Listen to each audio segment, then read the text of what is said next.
Ibyakozwe n'intumwa ibice 9. Yesu abonekera Sawuli mu nzira ijya i Damasiko. Ariko Sawuli akomeza gukangisha abigishwa b'umwami ko bicwa, ajya ku mutambyi mukuru, amusaba inzandiko zo guha amasinagogi y'i Damasiko kugira ngo nabona abantu b'inzu ya Yesu, abagabo cyangwa abagore, ababohe abajyane i Yerusalemu. Akigenda yenda gusohora i Damasiko, umucyo uramutungura uvuye mu ijuru uramugota. Agwa hasi, yumva ijwi rimubaza riti, Sawuli, Sawuli, undenganiriza iki?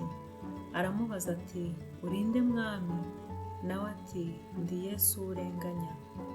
Ariko haguruka ujye mu mudugudu, uzabwirwa ibyo ukwiriye gukora. Abagabo bajyanye nawe bahagarara badakoma, kuko bumvise iryo jwi batagize umuntu babona. Sawuli arabyuka, arambuye amaso ntiyagira icyo areba, baramurandata bamujyana i Damasiko. Amarayo 3 atareba, atarya kandi atanywa.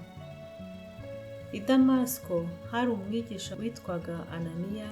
Umwami Yesu aramubonekera, aramuhamagara ati, Ananiya. Nawe ati, karame mwami.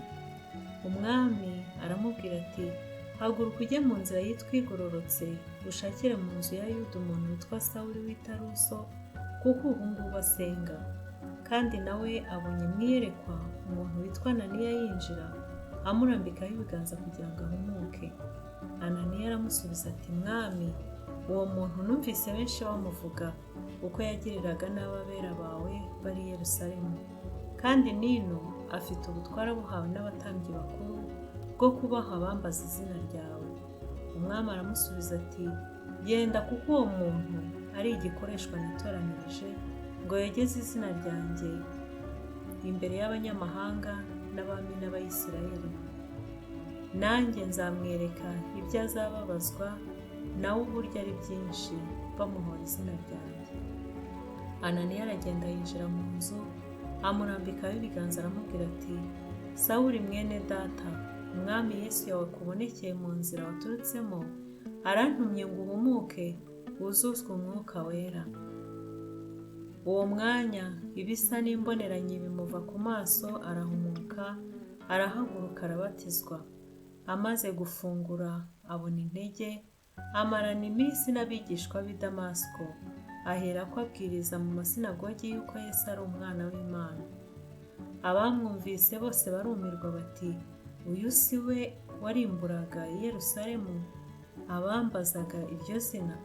Kandi icyamuzanye n'ino si ukugira ngo ababohe abashyira abatambyi bakuru?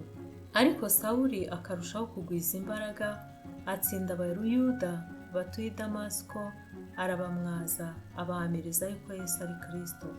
Hashize iminsi myinshi, Abayuda bajya inama yo kumwica. Ariko Sawuli amenya inama yabo, bubikirira ku marembo ku manywa na nijoro kugira ngo bamwice.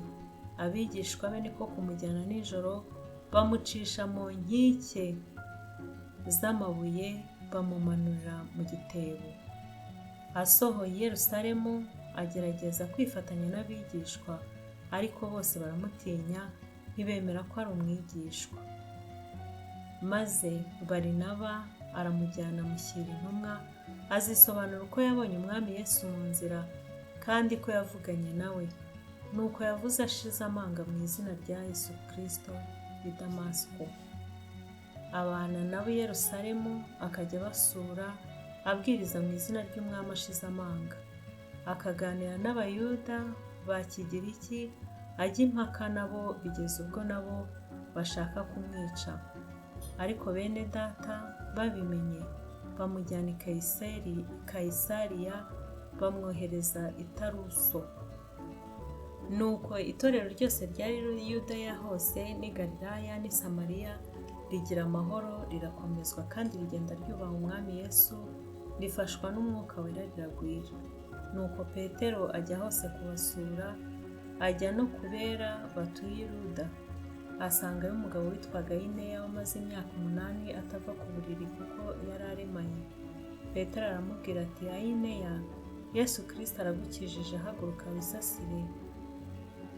uwo mwanya arahaguruka. Abatuye i Luda n'i Saroni bose bamubonye bahindukirira umwami Yesu. Mwakire neza ijambo ry'Imana. Shalom shalom.